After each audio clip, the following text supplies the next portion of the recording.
Bonjour à toutes, bonjour à tous. Nous sommes le 16 mai 2017. Il ne se passe pas un jour sans qu'on ait une nouvelle surprise. Je voudrais commencer par une petite chose qui a l'air de rien, mais qui est importante. Je suis fils d'étranger. Ne vous inquiétez pas, ça arrive à tout le monde. Ça ne se soigne pas et ça ne se communique pas, c'est comme ça.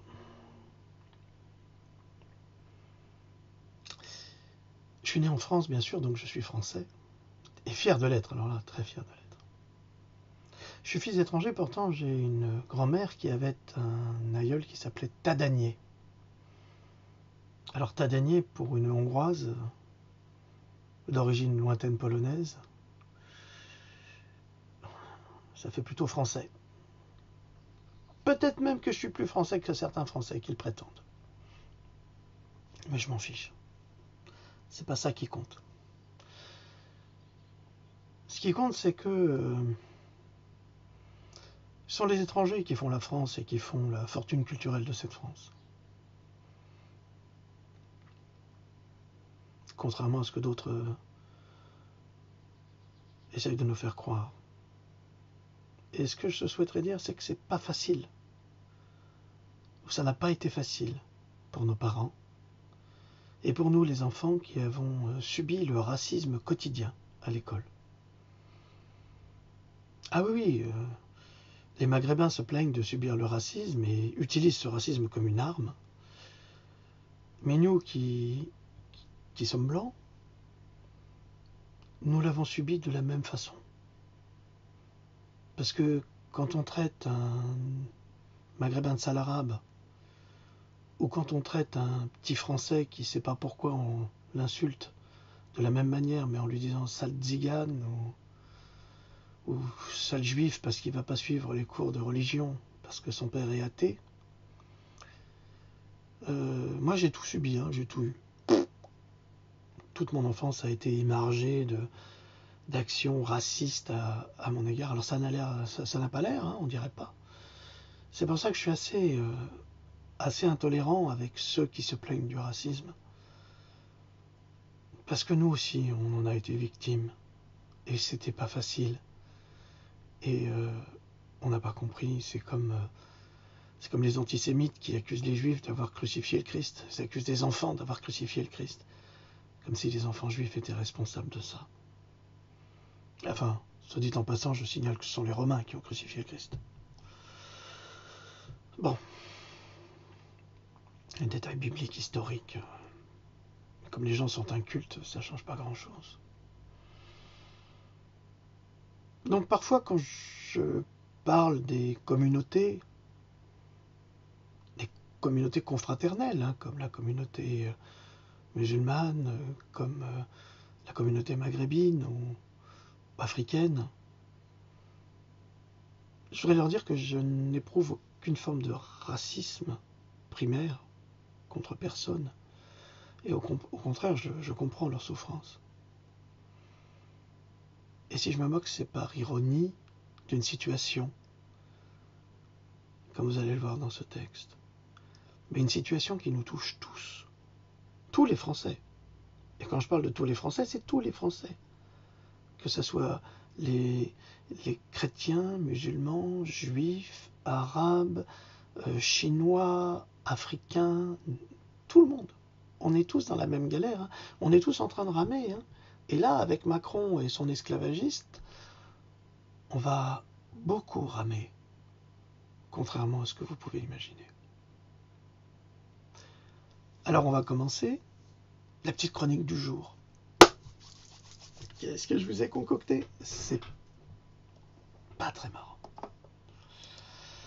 Alors, ça s'appelle le premier. Vous devez savoir de qui je parle. Je vais vous lire un petit paragraphe d'un article qui vient d'être publié au Canada chez nos amis canadiens, là, Ouais, et ils sont bien plus lucides que nombre de Français, et eux, ils peuvent parler de la politique étrangère sans qu'elle soit censurée. Parce qu'en France, je vous signale que on est de plus en plus censuré. Ah bah tiens, euh, il y a le 28 avril, je crois, j'ai posté un article qui avait été écrit sur la fraude aux élections. Bon, l'auteur de l'article avait eu des propos homophobes que j'ai contestés immédiatement, évidemment, parce que c'est pas parce qu'on est homosexuel qu'on est forcément différent des autres. Je suis désolé, du point de vue biologique, il a le même sang que moi. S'il est blessé et si j'ai un sang universel, je peux lui donner, ou inversement. Donc là-dessus, on n'est pas contaminé. Hein. L'homosexualité, c'est pas lié à ça.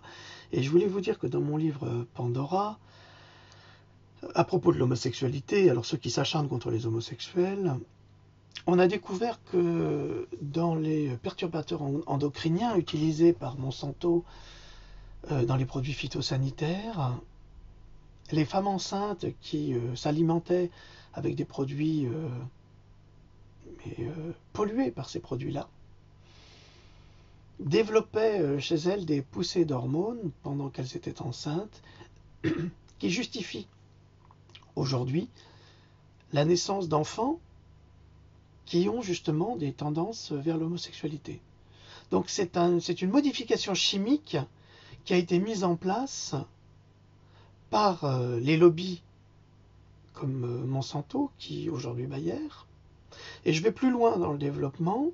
Ça a été volontaire pour favoriser justement ce que Aldous Huxley développait dans son roman futuriste, sur la naissance des bébés éprouvettes, qu'on va, dans le meilleur des mondes bien sûr, qu'on va placer comme ça dans les familles. C'est-à-dire que les femmes n'auront plus à enfanter, ou les couples homosexuels pourront avoir des enfants tout à fait librement, parce qu'ils commanderont leur enfant sur Internet, dans un état robotisé, comme ce que Macron nous prépare. Surtout avec son lobby LGBT qui favorise ça. C'est pas du racisme, hein, ça. C'est une constatation. Et c'est une constatation qui est mise en place par des effets chimiques qui vont bouleverser des comportements biologiques et qui vont faire naître des enfants de sexe mâle, par exemple, ou femme, avec, comme disait Carl Gustav Jung, plus d'anima ou d'animus, qui vont développer justement des tendances au sexe opposé. Bah, lisez mon livre Pandora, il est là, il est là. Il est là, vous pourrez le trouver uniquement sur Amazon, il y a 2 volumes, donc, et là-dedans vous aurez, excusez-moi, toutes les informations sur le sujet. Je répète que cela n'a rien contre l'homosexualité, ni contre les homosexuels. J'ai moi-même une cousine en Australie qui est homosexuelle et qui a 2 enfants. Elle s'est fait inséminer par un magnifique homosexuel. Et les enfants sont magnifiques. Et ils sont très bien élevés. Et il n'y a pas de souci. Donc, que les malfaisants d'un groupe ou d'un autre se taisent, je sais de quoi je parle. Merci. Alors vous, ta gueule. Donc je vais reprendre cet article, ce morceau d'article, ce fragment, mais qui illustre parfaitement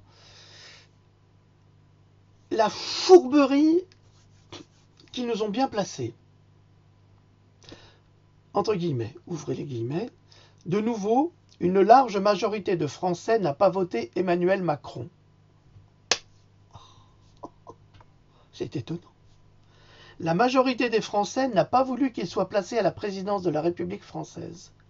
C'est une minorité de Français qui a imposé ce président à la majorité des citoyens de ce pays.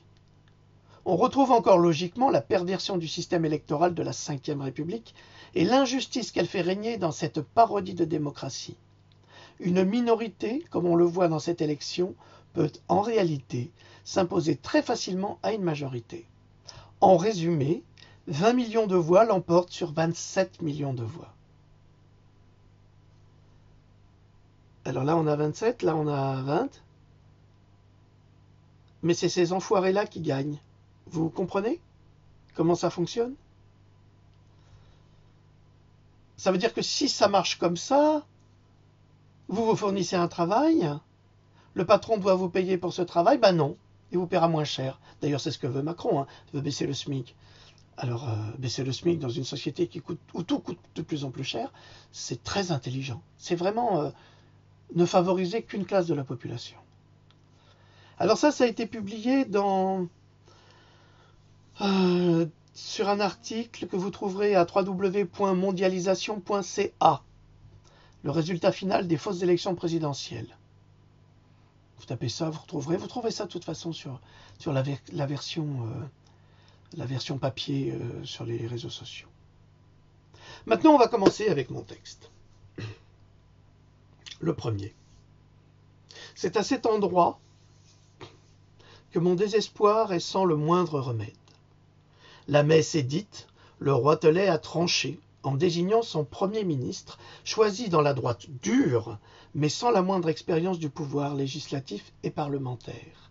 Désigné comme le cancre parlementaire, le Premier ministre, par Marianne, la bien nommée, depuis 2012. Et sur les 404 textes adoptés par le Parlement, il est intervenu 10 fois. C'est dire comme il bosse le mec. Hein. Le compte est dans l'article et le personnage ne semble pas très intéressé par sa mission de député en dehors des avantages perçus pour la fonction. Serait-ce un homme de courte paille ou un soldat de la 5e colonne d'un groupe de haute finance internationale?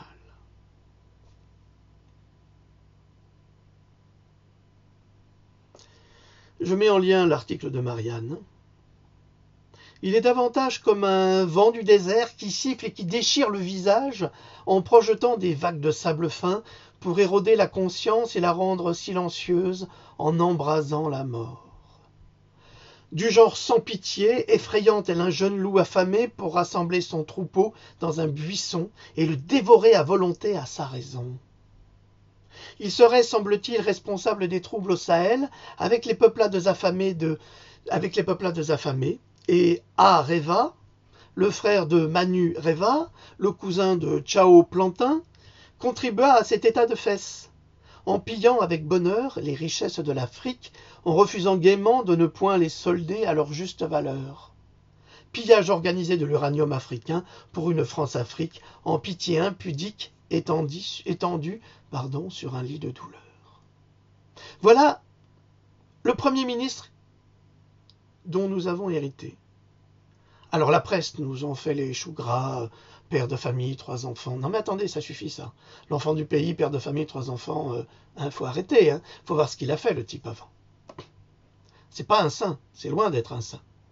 Et c'est peut-être pas un si honnête homme que ça. Mais chut, appartient à des loges maçonniques.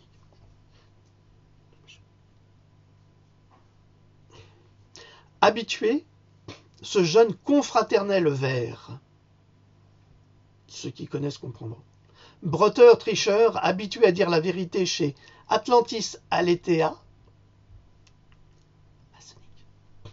dans sa fraternité verte, le Young Leader, soutenu par Rothschild et le groupe Bilderberg, c'est dingue ça. Lui aussi, il est soutenu par Rothschild et par les Bilderberg. C'est dingue. C'est notre Premier ministre. Il se refuse à répondre aux questions de l'État sur son patrimoine, et pour cause. À trafiquer l'uranium, il développe des relations douteuses au cœur du pouvoir. L'uranium, c'est le nucléaire. Le nucléaire, c'est un avenir impossible, mais tellement souhaitable pour les pays qui croient encore que Tchernobyl n'arrive qu'ailleurs. Les Japonais l'ont payé cher, et nous paierons le prix un jour prochain. C'est inévitable. Dis-moi, citoyen, t'en as pas marre de te faire... Hein? Mais jusque-là, hein? Par des types qui travaillent pour les lobbies et qui ensuite vont valoriser ces lobbies au cœur même de la République avec ton argent? Ce nouveau premier de France appartient à la famille des jeunes quadras, sans cœur et sans reproche d'apparence. Nous attendions des humanistes. Eh oui, Dieu qu'on les attendait. Nous héritons de requins blancs et de leurs escortes de squales et de rémoras. Et tous ces Africains qui ont voté pour ce bois Macron, que disent-ils à présent, Doudou, dites donc? C'est que le patron Bokassa, il les a boucanés, en papaouté, il les a bien en tout loupé. Ah, ils ont bien voté contre la Marine marchande des mauvaises idées des racistes, contre Valls, le traître collaborateur avec les tyrans africains. Oui, mais il y a moins, ils ne savaient pas pour le Premier ministre que c'était un esclavagiste, un pilleur de mon pays. Eh bien maintenant, il y a Bombanania, tu sais, t'es au courant, tu peux plus te carapater. Tu croyais que le petit dieu blanc là qui a été couronné comme Bokassa, il allait te sauver? Sauver tes miches? Non. Il va se servir de toi, comme il pille ton pays.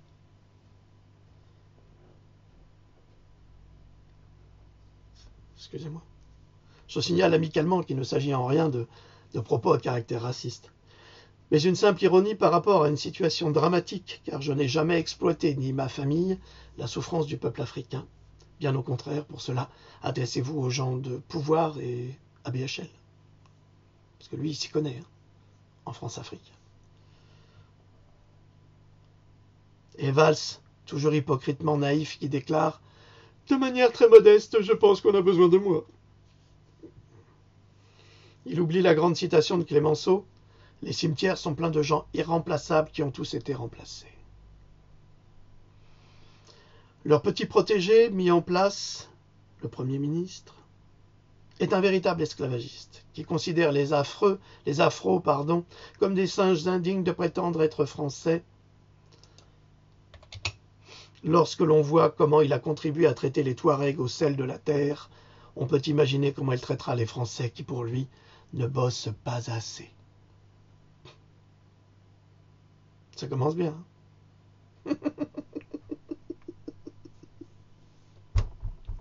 Mort de rire, mort de rire. Les Français, ils en avaient marre de Hollande, là. Le traître raté, le nul, le nullissime qui dit « J'ai laissé la France en meilleur état que je ne l'ai trouvé. » Il a rajouté 1 million de chômeurs, l'escroc. Et tout le monde qui disait « Ouais, on veut plus de Hollande » et ils ont mis Macron à la place. Mais mort de rire. Non mais... Pardonnez-moi, mais c'est d'un cynisme.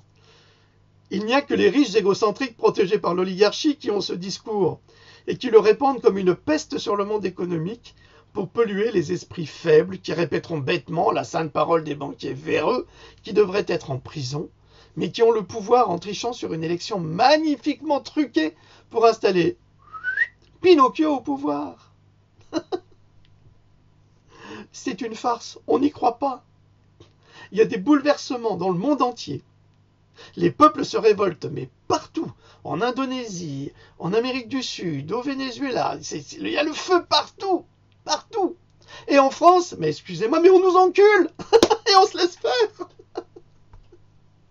Putain, mais je sais pas, faut prendre une crème contre les hémorroïdes, hein, parce que là, on n'a pas fini d'en chier. Mais pour travailler, il faut des emplois.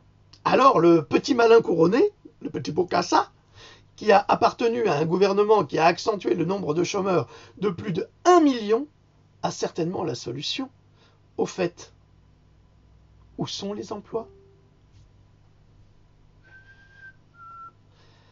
Il y en a tellement peu des emplois qui font venir des gens de l'étranger. Plein! Déjà avec l'Europe, c'était super pratique. On fait venir les ouvriers polonais, les ouvriers roumains. C'est vachement bien, ils coûtent 3 fois moins cher. C'est formidable. Maintenant, on va avoir les migrants. Bah, c'est normal. Vous allez voir la suite. C'est pas coton. En France, les entreprises ferment les unes après les autres. Seuls demeurent les grands groupes. Mais leur siège social est à l'étranger. Alors comment va-t-il faire Macron, comment va-t-il faire travailler les Français, le président, en installant un garde-chiourme incapable de résoudre le drame qu'il a lui-même contribué à créer. Le type, il va dire, il faut que les Français ils bossent plus.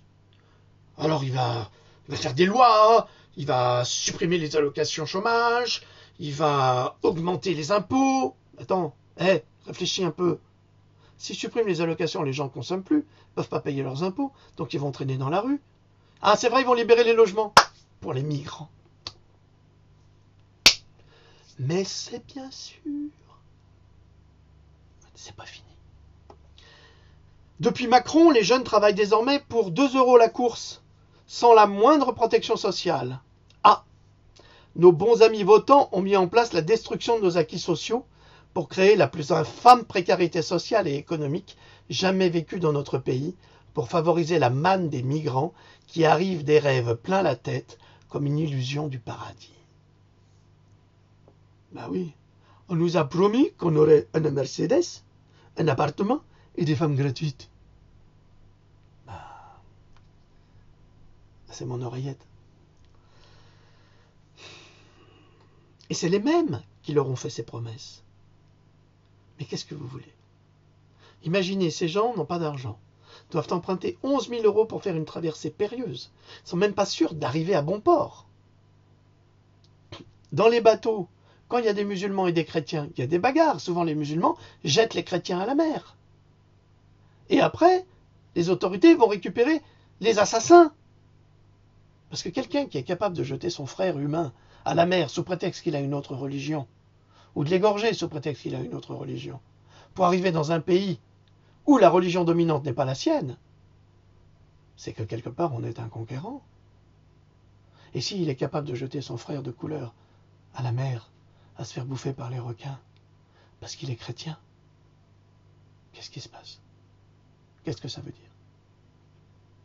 Ça veut dire que quand il sera dans un pays judéo-chrétien, il fera quoi? Vous comprenez? Tout est, comme disent les Américains, twisté dans la tête, comme ça. Parce qu'on leur a appris à penser comme ça. Le rôle de l'éducation est fondamental. Si on ne permet pas aux gens d'être éduqués, ils penseront comme des sauvages. Mais si les sauvages qui arrivent, parce que malheureusement, ils n'ont pas la même culture, n'ont pas la même éducation, ils ne sont pas prêts à habiter dans un pays dit civilisé comme le nôtre. À tel point qu'au Danemark, il y a des cours d'éducation sexuelle pour apprendre aux migrants comment faire l'amour à une femme européenne.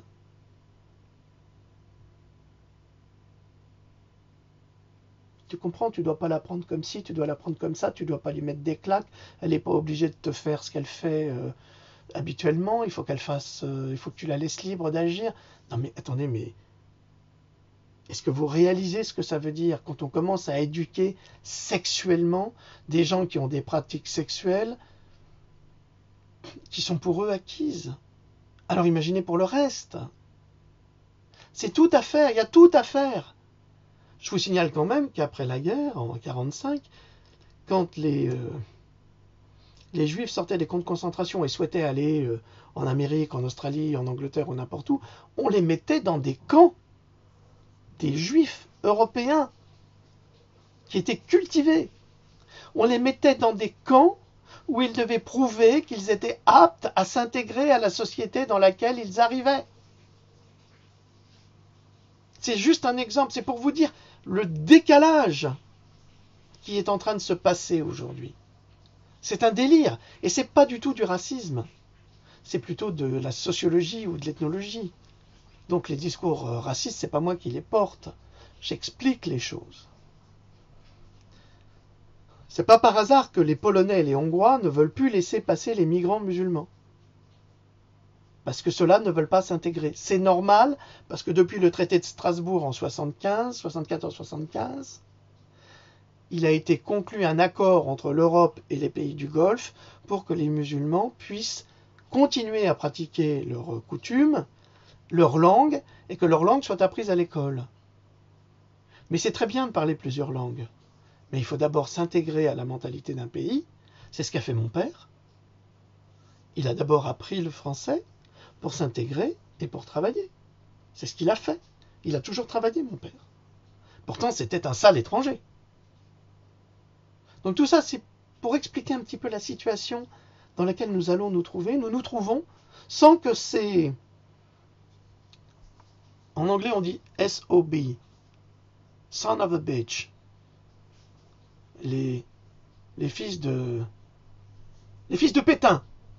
Là, c'est des fils de Pétain qui sont en train de nous entourlouper. Ils sont en train de nous saucissonner pour nous mettre à la broche et pour nous cuire. C'est exactement ce qui va se passer. En Allemagne, Merkel réquisitionne les résidences secondaires pour les donner aux familles de migrants. Ils sont plus chanceux que les Algériens parqués dans les bidonvilles des périphéries dans les années 1960, à proximité des usines Renault, Peugeot et Citroën.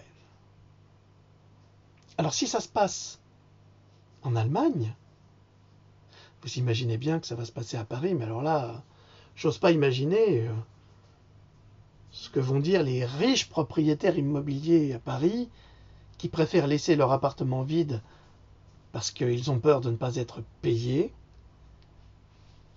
et qui vont être réquisitionnés par l'État pour qu'on y mette des migrants. Dans les années 60, mon père était ingénieur en génie civil et en bâtiment, il a contribué à la construction de la France. Il a été confronté à des situations où des émigrés du bled ne savaient pas vraiment se servir des infrastructures en place dans les appartements, et où ils faisaient des feux en plein milieu du salon pour se chauffer en hiver sans comprendre que le chauffage central fonctionnait. Arriverons-nous à cette situation? Je ne sais pas. Je ne sais pas, je ne le souhaite pas. Pour personne d'ailleurs. La France n'est plus cette société parfaite de l'après-guerre, elle est l'antichambre du quart-monde, et peut-être les malheureux propriétaires se trouveront-ils bientôt dans la situation du communisme de 1919 en Russie, à devoir partager leurs biens avec plusieurs familles.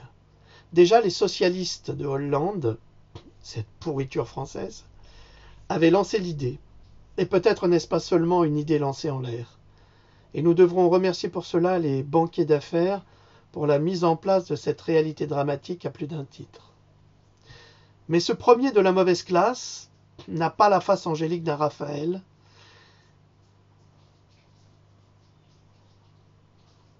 Et de le voir, et de la voir, cette face. Excusez-moi, c'est dur à lire, Jean Droc. Mais ce premier de la mauvaise classe n'a pas la face angélique d'un Raphaël, et de la voir et à manger, cette face infecte du pouvoir me dégoûte, et celle du môme des rues dans les jupes de sa mère me rebute. Ils sont dans le cirque, l'épée au fourreau à déclarer la guerre à tous ces marauds qu'ils nomment citoyens, pour ne pas les traiter d'esclaves. Juste une question de vocabulaire. Aujourd'hui, notre gouvernement appartient totalement à la finance et au lobby. Nous sommes aux mains des arnaqueurs et des exploitants esclavagistes. Ils ont fait un coup d'État. Ils nous ont volé notre République. Ils nous ont volé notre démocratie pour continuer à faire leur jeu, leur saloperie, pour continuer à détruire la culture européenne avec tout ce qu'elle a fait de beau pendant 20 siècles. C'est ce qu'ils sont en train de faire. Ils sont en train de mélanger les peuples et les cultures avec une dominance qui va réduire l'éducation, le niveau culturel, le niveau intellectuel, pour ne créer qu'une race d'esclaves agissant pour leur compte à eux. Je rappellerai juste une chose, c'est que dans la réalité,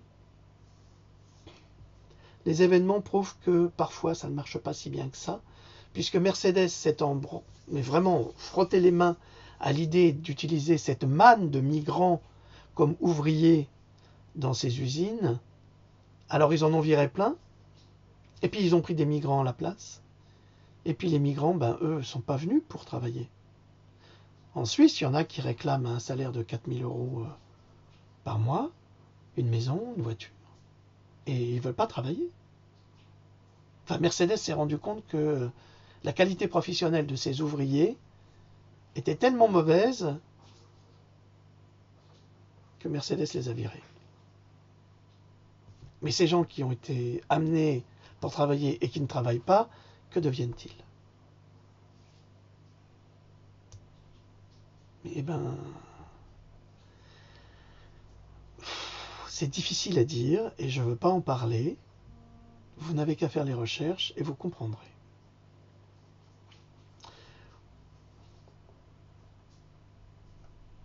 En Allemagne, le job à 80 cents de l'heure est officiellement déclaré. Une barquette de 250 grammes de fraises coûte 3,50 € en France, selon la variété. Il faut donc plus de 4 heures de travail pour ces nouveaux ouvriers de misère pour s'offrir cette barquette, alors que nos hommes et femmes politiques vivent au-dessus de leurs moyens grâce à cela. Et que ce sont eux qui nous foutent dans le trou. Qui les foutent dans le trou. Parce que ne croyez pas que ça les arrange. C'est pas mieux ni pour eux, ni pour les habitants du pays. Au carnaval du Havre, comme par hasard, le Premier ministre est maire du carnaval du Havre. Les satanistes font leur apparition. Le masque du bouc et celui du diable se développent. Ben oui. Le nouveau Premier ministre n'est-il pas maire du Havre dans des conditions fortuites, comme par hasard? Déjà les magouilles, déjà l'organisation de la pieuvre agissante contre les intérêts citoyens et la mise en place des pions de Satan. En septembre 2012, souvenez-vous, comme par le plus grand des hasards, on retrouvait Hollande et Attali qui sortaient soudain de l'ombre, déviant que Satan nique, odieux manipulateurs de cervelles et cervelés, au LH Forum du Havre pour déclarer leur passion d'un nouveau mode économique mondial, en un mot, pour développer le nouvel ordre mondial. Le Havre doit, de toute évidence, être un endroit stratégique pour les démons de la finance. Et je terminerai par cette citation. La perfection, amis, n'est pas plus faite pour nous que l'immensité. Il ne faut la chercher en rien, ne la demander à rien, ni à l'amour, ni à la beauté, ni au bonheur, ni à la vertu. Mais il faut l'aimer pour être vertueux, beau et heureux, autant que l'homme peut l'être. Alfred de Musset, La confession d'un enfant du siècle, je vous le recommande. Saine lecture. Nous vivons une époque formidable, mais surtout, mes amis, surtout, ne détournez pas mes propos, je n'ai aucune haine ni contre les uns ni contre les autres. J'explique une situation qui est fort désagréable pour les uns et pour les autres, et qui risque de nous exploser à la gueule quand il sera trop tard, parce que vous avez laissé faire, vous avez laissé un petit Macron devenir un roi président à la succession de son maître, le Flamby génial, le Hollande détesté que vous avez honni. Il vous a bien mis. Salut! Souriez quand même, la vie est belle.